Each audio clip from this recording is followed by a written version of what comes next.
So, hi, I'm Johannes. Without further ado, I think you're all here for my talk, so I don't bore you with who I am. You already heard my name, so let's get started. I'll be talking about debugging, but when we mean debugging, I don't mean the ants that I saw yesterday. But I also don't mean mouse. This was the mouse that was found in a relay in the 1950s. It was the first bug found by the people in the US.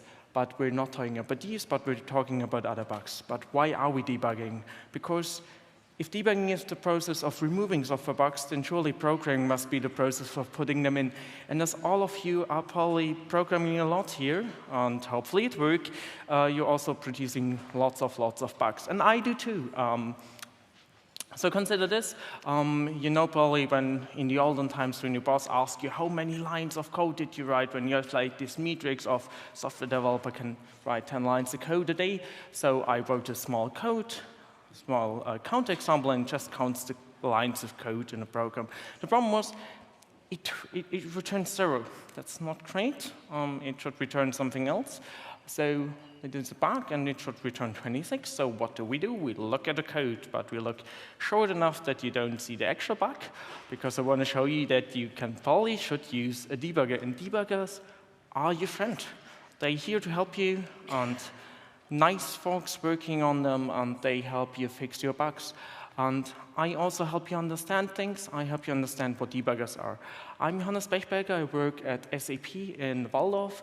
I work at the submachine team. We're like the third biggest contributor to the Java runtime, and we have nice logos with submarines, and I have stickers in front. And we also have at SAP many other open source projects that you can follow. For example, Gartner, where they work on Kubernetes and such. But enough on me. Why do we need a new monitoring and debugging API, as it said in the title? Because there clearly was something before, and it worked, because also before, like last year, you were debugging. Now let's join me on this short journey down the rabbit hole into the unknown depths of C, Python, and debugging. So I'm coming from the Java world. In the Java world, Java has built-in debugging support. So Java knows about the concept of breakpoints, but Python, does your Python interpreter know the concept of breakpoints? Can you just tell them, hey, set a breakpoint there? And I have here a large audience. Who of you thinks that Python knows about the concept of breakpoints in the interpreter? Hands up.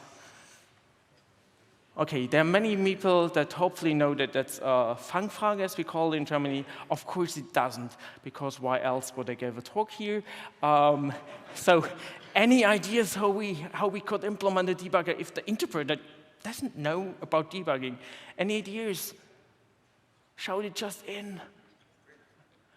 Yeah, printf debugging is nice. I use it all the time. But another idea is, let's look at our code. I just invented a method called dbg. It's related to debugging, as you might soon see, and replace it in front of every line. I know the semicolon isn't used that much in Python. It's used in Java, but we essentially can use it to put two statements on the same line. So the idea is here, the debugger says, if the debug method says, if we are currently at a breakpoint in this line, then please open a debug shell. And this debug shell could usually be something like a bpython shell or a normal Python shell. But where do we get the file on the line from? There's this get frame in. And for all the people here that are wondering what the underscore means, it's simple. It's not it's a proper Python function, yes, but it's not fully specified. It's kind of CPython only. It's an implementation detail, so all your debuggers depend on a CPython implementation detail. Yay! But the thing is, when you ask the PyPy people, and they even wrote it, they're like, you can use it, but it will make your performance worse. But in debugging, you usually don't care about performance, only if you then do. But anyway, so what this method does, and it's instrumental here for our debugging purpose, is that essentially you have the stack, you have the main method that's called the count lines method, and in this count lines method, we have a loop over all lines that check for the isCount line, and then we have the debug method on top, and so sys.getFrame0 gives you the topmost frame, then goes down and such. And this is a way where we can get more information about where we currently are. And in the frame, we get information about the local variables, the global variables, and we can even change them. Because it's Python, we can change everything, which comes in handy later. So how can we do this? We essentially ask for our frame like directly under the debug method. We get the line, we get the frame, we check it, and that's fine. That's how we implemented our first debugger. Yay! A debugger in like 5, 6 lines. The problem is, who wants to write dbg in front of every line? I don't. So the question is, what do we do? We can also do like the @breakpoint method. It's simple, but what do we do? How do we automate this? And now to the pre-3.12 way. That was like the olden days before like October last year. It was when you were all young and playing in the kindergarten. But I'm not because I'm old, so I also know the time when we had only sys.settrace. And what's sys.settrace? It's a simple method where we can pass a handler, but what does this handler do, you might ask? Essentially, this handler gets, and I'm using typing because typing is nice. You should all use Python typing. You get past the frame type, which essentially says what type of event you're getting and the event itself. So the event could be here something like a line, and the argument would then be a line number. And so how can we then use this? Essentially, the idea is we register handler, and whenever a function is called, this handler is called. So for example, here when countCountLines is called first, the method handler is called, and it tells you, hey, it's the frame. It's like the frame where we see all this information that we got before with the setTrace, with this get frame, and then we are called like, hey, that's also a call frame. So we called this method at this specific frame. And that's nice. And then when we enter is code line, we get the same. That's very cool because this allows us to automate stuff, especially because the handler specification is slightly longer. Essentially, we can return a callable that, in this case, allows us to get frames per line. So we can get line events. So we can get an event per line, and then we are almost close, and we can extend our debug method. And it's simple. We call it in a handler, and we return it, and we then check, OK, when the event isn't a line, then we ignore it. But that's all. So we registered in the handler, and then we implemented a proper debugger. And that's essentially how most debuggers worked in like the pre-3.12 ways. And I can show you later why it's a terrible idea. But now we have debugging, just a short note here, how can we use this to implement simple stepping, single stepping. Single stepping can be easily implemented in the @breakpoint method, just because when we just step out, it's simple. We just compare the top frame and say, oh, the top frame isn't the frame that I had before, and it's a frame below, so maybe we stepped out, that's fine. Just stepping is, we check that the top frame, the method was the same. Step into, we check that the topmost frame is something different, but the frame below is the same as we currently are.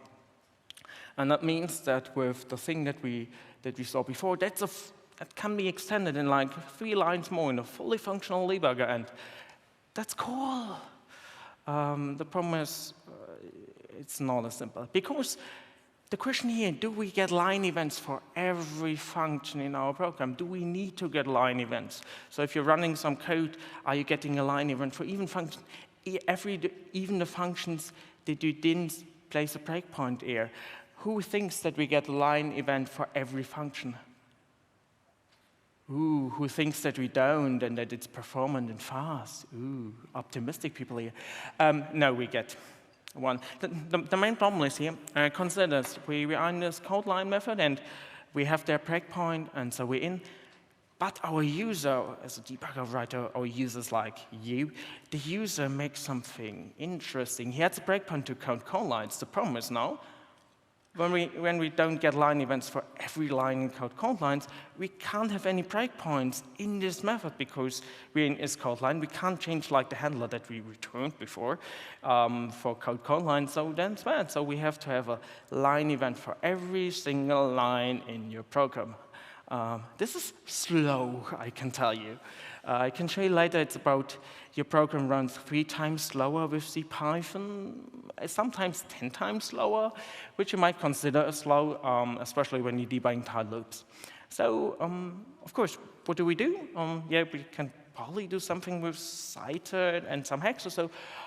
Or someone started a process to add a new API, because in Python, as in Java, we have an enhancement proposal, and so somebody, and especially it's important, it's not me, I just read it and found it really, really cool.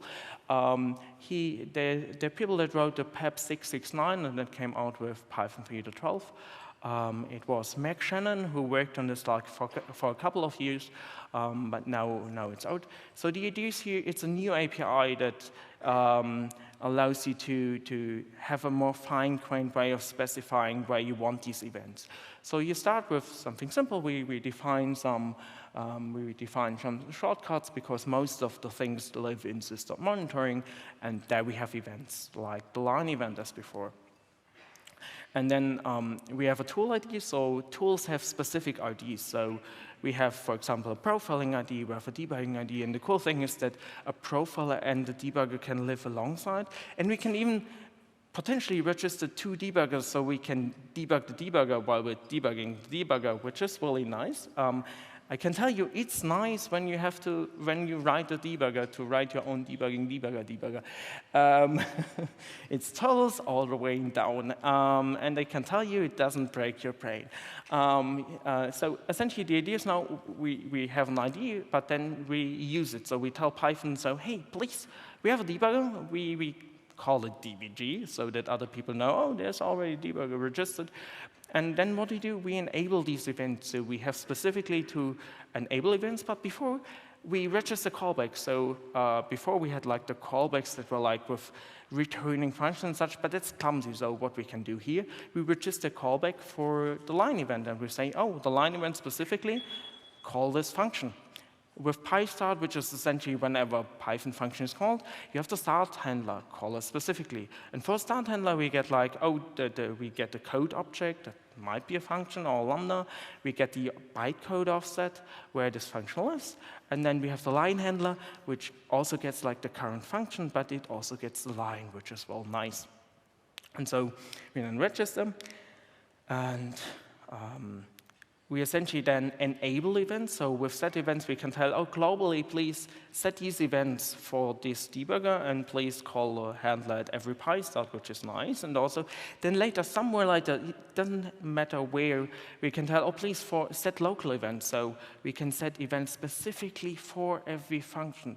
That's cool, because we only get the events for the function that we really need. So because usually when we set a breakpoint, 99.999% of our functions, we don't want to set breakpoint in. We never, but we still get line breakpoints everywhere, so this fixes it, because we only get the line events per function where we will need it.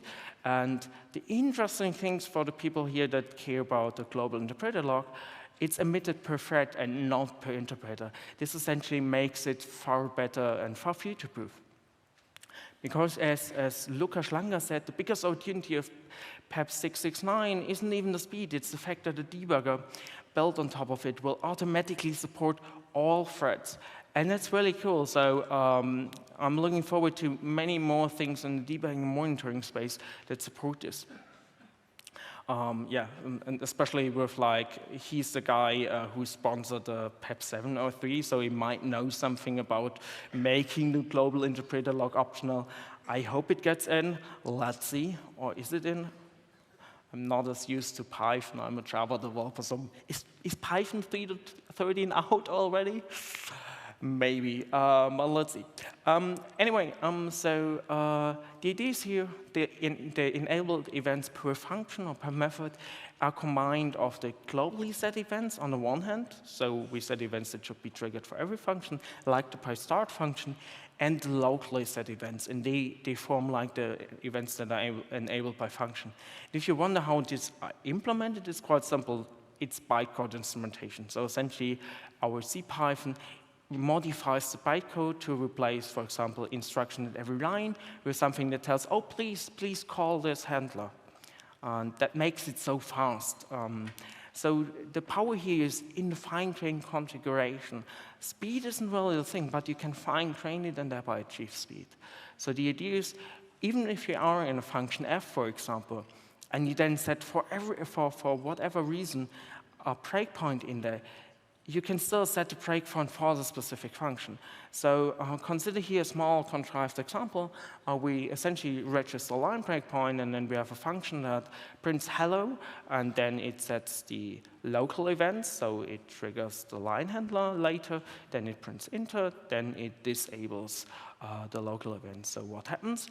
It prints hello, and then we're setting the local events, so we get a line.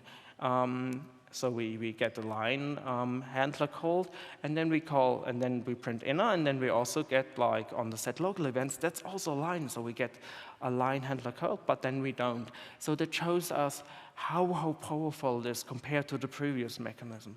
Of course, it takes more work to implement debuggers, but it's worth it, I think. So the question is on what's fast. It has multiple methods. We saw them already: set local events, set global events, and so much.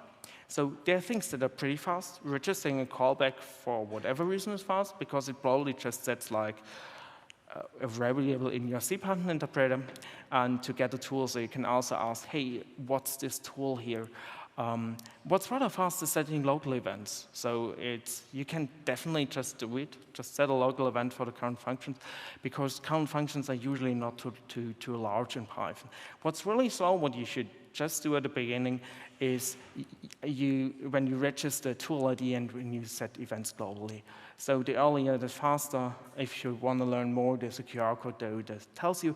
I can really recommend, when you're working with Python, to read the Python enhancement proposals. They're usually really well written, and almost all of my talk is just like reading the PEP and giving you a talk about it, so you can do too. But anyway, back to the debugger. So we have here our start handler. We saw it before, and the idea is that it looks similar as before. The only difference is when we have a breakpoint, when we see that we have a breakpoint in a specific function, we then enable the line events in this function. And then when we're in a line handler, the line handler looks similar as before, which is nice. Now the question is what kinds of events we have. We have quite a lot. So we have events from PyStart to PyResume to PyReturn. So for everything that we have, almost every major thing like returning, like yielding, we have a Py event, and also for things that we like to see. Now to the performance. So essentially, I thought, like, hey, I want to show that it's performant running this. So my idea was, why not just run a mini debugger? With mini debugger, I mean like a debugger that doesn't hit a breakpoint with both versions and see how it works. So I was thinking, where is there some kind of Python performance benchmark? And there was PyPerformance lying around, and I hacked it a little bit. It's not pretty, but it works, and you get nice graphs out of it. So the idea is here, essentially, our mini sys.settrace debugger just has a line handler. Calls it for every line, because that's like the basic main thing in a debugger, till we optimize the add breakpoint tool layout. And then we have the monitoring. And of course, I wanted to also check what happens when we compare this with the new API, which also hits the line handler at every line to make it more comparable. So I used the Python Performance Benchmark Suite to get some numbers. And the broad bumper sticker numbers are like that you're saving a lot of time in this contributive triangle. For example, sys.settrace has an overhead of 3.5 times the runtime. And with the monitoring, without having any breakpoint, it's like just 1.2. So it's 20% overhead, which is pretty cool, I think. And even if you're hitting every line breakpoint, it's still much faster. So it's a really cool thing. You should get much more performance out of it when doing debugging. And you can also now use it for monitoring. So then I plotted some graphs, and PyPerformance has a lot of things. The blue things are related here to the new API. So you see sometimes it's the blue things are to the old API. So you see that sometimes it's more than 10 times slower to run the old one. So that is probably a cause why debugging wasn't that great before, but now it's hopefully great. The question is now, is it used? And the answer is kinda. So you probably all know and use the PDB, the Python debugger on the command line daily. If not, you know soon why you shouldn't. The thing is, it's not the new monitoring API is not yet used in PDB, which isn't great, but it's used in IDEs like PyCharm, and also the Eclipse PyDev project also uses it. So just use a normal IDE. They have versions that use it, and they improved large speed, and they found large speeds ups, which is well neat. To quote the author of the PDB podcast that's currently, sadly, still open for like a year, after this change with the trap, we will have the chance to build a much faster debugger for breakpoints. We don't need to trigger the trace function all the time and change for line number, as we saw. The bad news is it's almost impossible to do a completely backward compatible transition because the mechanism is quite different. So, yes. That's the problem when you break. I think the Python community knows this, but that when you break, sometimes things don't work that well. But at least with monitoring, I think the break in the behavior is well deserved. But be rest assured, sys.settrace works still. It's just superseded by this. And if you start a new project, start with this. So I'm coming to the end of my talk. If you like what I told you, you can also come tomorrow to the Java user group here, where I tell about different things, and I give the same talk but with demos in Budapest on next Thursday. So if you want to have a long version, just come there. I was Johannes Bechberger. You find me on Twitter and on GitHub. You find my team, where you find things that you probably don't need to know about Submachine and about OpenJK there. And it was nice talking to you all.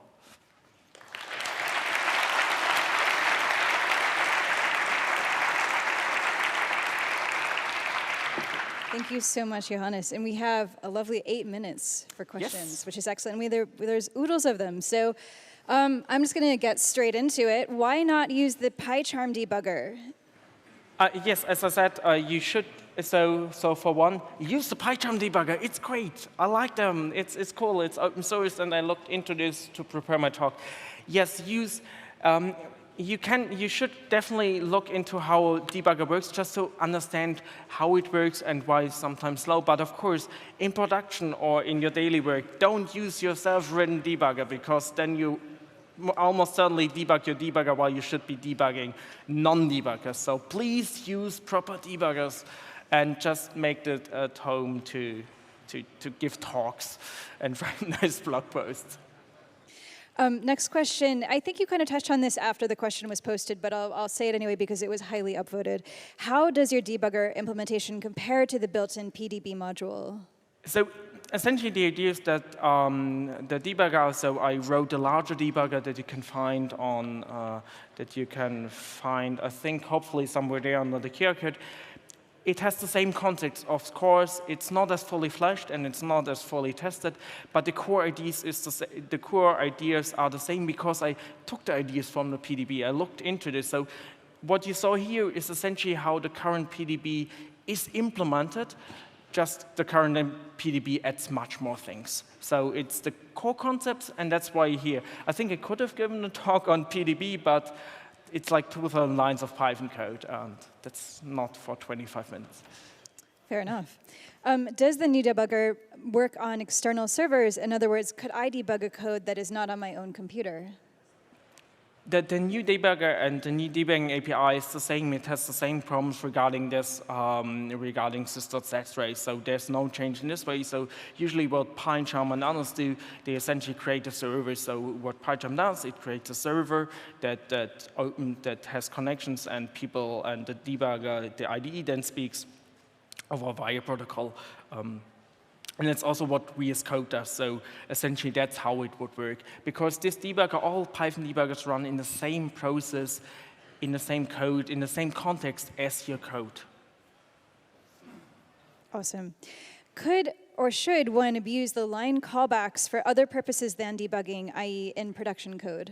Yes, you should. Essentially, because this whole talk is called monitoring, and the whole you can do it. For example, you can use it for essentially monitoring, you can check, okay, you can register it for a specific method to see, oh, which parameters does this method get? You can do some validation, you can do many more things, and I think in the future we will see many more libraries using these techniques that wasn't possible before because it was just too slow to use in production. So I'm looking forward to you doing the talk at the next PyCon, showing how you can use monitoring APIs. I mean, this kind of touches on the same topic, but again, highly upvoted, so I'll also throw it in. What are the benefits of a faster debugger? Is it not already fast enough that a human wouldn't notice any speed improvement? You can always go faster. Yes, you can always go faster. Tell this to PyPy people that speed doesn't matter. No, the thing is, when you're debugging, the problem is you usually have large applications, especially when you have like add spacey or other tools. And the problem is when you're debugging, you get hit at every line also of every of your libraries, so it increases the speed, and you're much faster at the point where you will debugging your code, where you will add your code, and not your debugger isn't stuck like instrumenting all the lines of code that you don't care about. So yes, faster debugger is better, and the thing is, you all know when you like have to wait a couple of more seconds for something, you turn to Twitter and do something else. So I think developer productivity is really a good thing.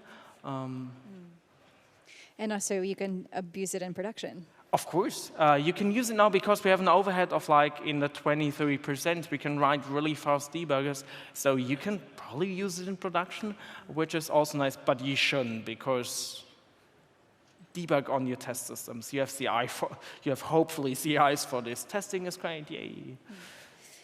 We have a couple more minutes left, so we'll try and smash out one or two more questions. Yes. I apologize to the author if I get this wrong. What about new in version 3.7, the built-in breakpoint, when called with defaults, can be used instead of import PDB : PDB set trace? Oh, yes. So the idea is that we had a breakpoint method introduced in, I think, Python 3.7. And the idea is you can call this breakpoint method, and it's a handler that calls your breakpoint directly. Of course, you can insert a breakpoint at a specific place. That works. The problem is you change your code, and you can't dynamically add new breakpoints, which is kind of a mess. So yes, when I wrote a debugger in like my blog series that you find on this QR code, I also implemented this. It's easy, but usually people want to have nice UI, clicky. In Germany, we call it clicky bunty debuggers. I like breakpoint. I like printf debugging. I do segmentation fault handler debugging all the time, but many people don't like it. So yeah. One last question. Can I use monitoring in VS Code? And I'm guessing also, is there an extension for it yet? I don't know. Maybe there's someone. Can you answer that? No. Oh. Oh, sorry, I still have more questions here, but I mean, go on, off you go. I'm not sure, it may be off topic, yeah.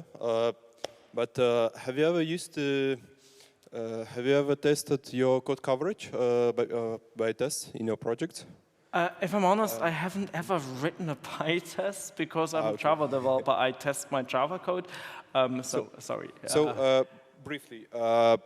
There is a most popular tool for that in Python, PyCaf or something like that. Oh yes, so I heard about this. So the thing is, they also, so one of the debugging ideas, one of the tool ideas that you have is coverage. It's also coverage. So yes, I forgot to mention it. It's not just profiling; it's also coverage tools. So this makes coverage tools more simple. And even I can show it shortly. So the cool thing is they even had something in there, because if you look closely here. There's a disable and any. So the cool thing is, you can, when you are the line, you can just return disable in the line handler, and this line handler will never ever be called. That's specifically there for coverage tools. So coverage tools are made. This is made with coverage tools in mind and should dramatically speed up your coverage. So I think it's a good thing that we have this now. Let's thank Johannes again. Please chat to him again after the talk, and we'll have some more.